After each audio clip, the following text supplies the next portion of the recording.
Enormous blossoms covered the plant from knee-level high to high above our heads. Turtle advanced on it slowly, walking right up to one of the flowers, which was larger than her face. It hung in the dark air like a magic mirror, just inches from her eye. It occurred to me that she would be warned of the prickles. She should be warned of the prickles, but if Lan wasn't going to say anything, I certainly wasn't. I knelt beside Turtle. There was hardly any moon that night, but gradually our eyes were able to take in more and more detail. The flowers themselves were not spiny, but made some nearly transparent material that you looked as though it would shrivel and bruise if you touched it. The petals stood out in starry rays, and in the center of each flower there was a complicated construction of silvery threads, shaped like a pair of cupped hands catching moonlight.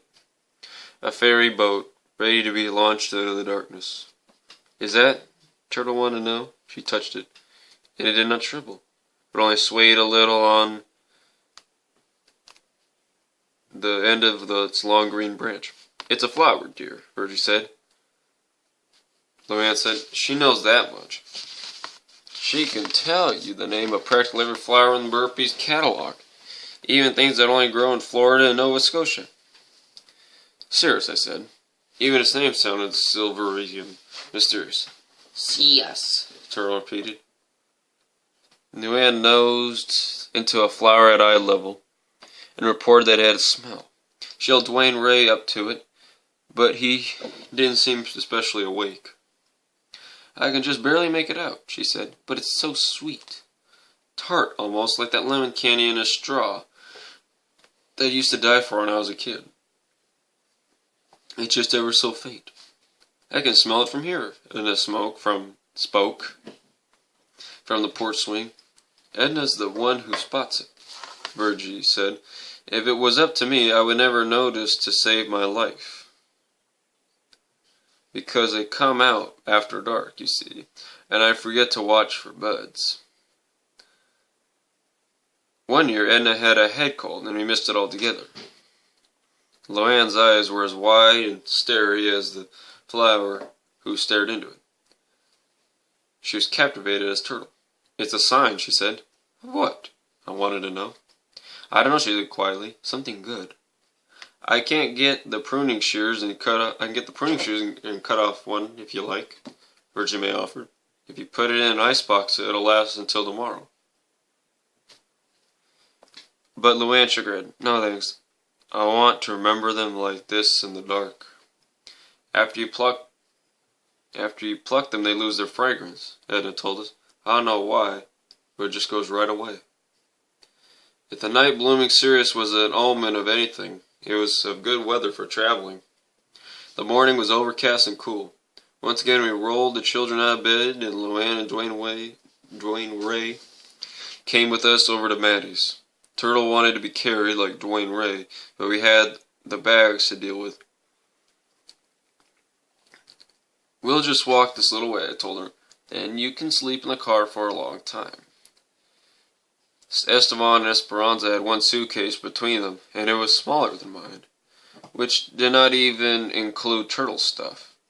I had packed for a week, 10 days at the outside, and they were packed for the rest of their lives.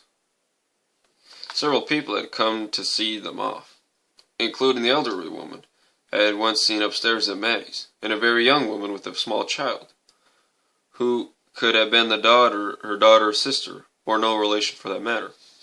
There were lots of hugging and kissing and talking in Spanish. Maddie moved around quickly, introducing people and putting our things in the car and giving me 100 of last-minute instructions. "You might have to choke her good, and hard to get her going in the mornings," Maddie told me, and in my groggy state it took me a while to understand whom or what I was supposed to be choking. "She's tuned for Arizona. I don't know how she'll do in Oklahoma." "She'll do fine," I said. "Remember, I'm used to cantankerous cars." "I know, you'll do fine," she said, but she didn't seem convinced. After we had gotten in and fastened our seatbelts, on Maddie's orders, we leaned in the window and slipped something in. She leaned in the window and slipped something in my hand. It was money, Esperanza and Esteban were leaning out the windows on the other side, spelling out something, surely not an address. Very slowly to the elderly woman, who was writing it down on the back of a window envelope. Where did this come from? I asked Maddie quietly. We can get by? Take it, you thick-headed young'un. Not for your sake, for theirs. She squeezed my hand over the money. Poverty-stricken isn't the safest way to go. You didn't answer my question. It comes from people, Taylor. And let's just leave it. Some folks are the heroes and take the risks. And other folks do what they can from behind the scenes. Maddie, would you please shut up about heroes and prisons and all? I didn't say prison. Just stop it, okay? Esteban and Esperanza are my friends. And even if they weren't, I can't see why I shouldn't do this. If I saw somebody was going to get hit by a truck, I'd push him out of the way.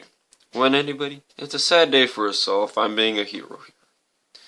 She looked at me the way Mama would have. Stop it.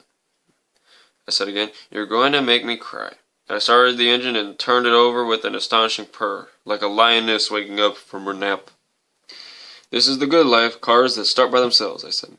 When I hired you, it was for fixing tires. Just fixing tires. You understand that? I know. As long as you know, I do.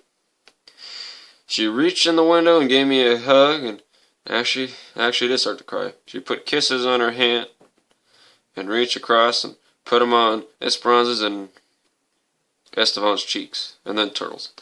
Blessed is your all hearts, she said. Take good care. Be careful, Luann, Luann said.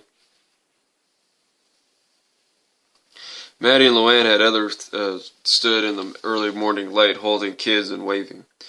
It could have been the most ordinary family picture, except for the backdrop of white wall tires. Esperanza and Turtle waved until they were out of sight. I kept blinking my eyelids like windshield wipers, trying to keep a clear view of the road. On Maddie's advice, we took one of the city roads out of town, and we joined up with the freeway just south of the city limits. Outside of town, we passed a run-over blackbird in the road, flattened on the center line. As the cars and trucks rolled by,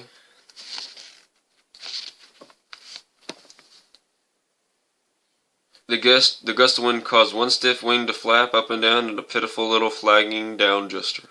My instinct was to step on the brakes, but of course there's no earthly reason to stop for a dead bird.